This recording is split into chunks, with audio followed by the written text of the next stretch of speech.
সকলকে শুভ নববর্ষ। আজকের প্রোগ্রামে এসে আমার খুবই ভালো লাগছে। নববর্ষ মানেই তো আনন্দের, নববর্ষ মানেই বাঙালির আনন্দের একটা উৎসব এবং বাংলার ঘরে ঘরে যেটা আসলে পালন করা হয়।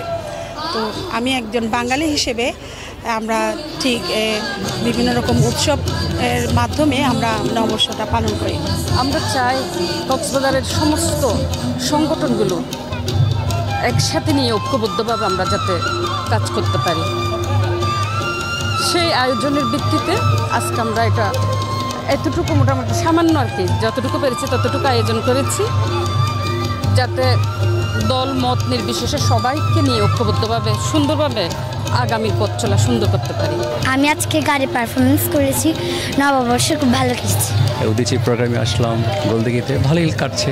নতুন বছর তো সবসময় নতুন বার্তা নিয়ে আসে, মানুষের নতুন স্বপ্ন নিয়ে আসে, যাতে সবার কল্যাণ হয়, মঙ্গল হয়, সবাই মিলে ভালোভাবে থাকতে পারে। আর নতুন একটা পট পরিবর্তনের মধ্য দিয়ে আমরা এগুচ্ছি।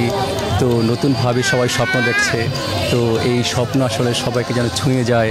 আমরা আসলে খুবই এনজয় করেছি, ভালো করেছি, কারণ আমরা সকালবেলা উঠে পাবলিক লাইব্রেরি প্রোগ্রামগুলো দেখেছিলাম।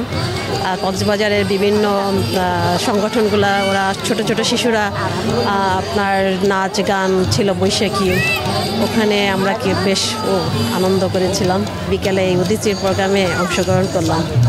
মূলত আমরা 5 আগস্টের পর 2024-এর যে গণঅভ্যুত্থান, তারপরে তো একটি নতুন বাংলাদেশ আমাদের প্রত্যাশাই ছিল এবং প্রত্যাশা নিশ্চয়ই আছে, কিন্তু নতুন প্রেক্ষাপট, নতুন রাজনৈতিক এবং আমাদের সামাজিক জীবনেও আমরা একটি পরিবর্তন আমরা নিশ্চয়ই পরিলক্ষিত করছি এবং সেটি অবশ্যই আমরা যে দীর্ঘ ফ্যাসিজমের মধ্য দিয়ে গিয়েছি, আমরা প্রত্যাশা করছি এবারের যে নববর্ষটি সেটি ফ্যাসিজম মুক্ত, ফেসিবাদ মুক্ত একটি নববর্ষ। কিন্তু তারপরেও আমরা যেটি প্রত্যাশা করি যে একটি আমাদের সামাজিক এবং আমাদের ব্যক্তিগত মননও সেই যে ফেসিজমের কথা বলছি, আমরা যখন সেই ফেসিজম থেকে আসলে মুক্ত হই, সেটি আমরা এবারের নববর্ষে এই যে নতুন আবহমানতা, নতুন যে সময়, সেই নতুন সময়ের নতুন বার্তা হিসেবে হাজির করছি।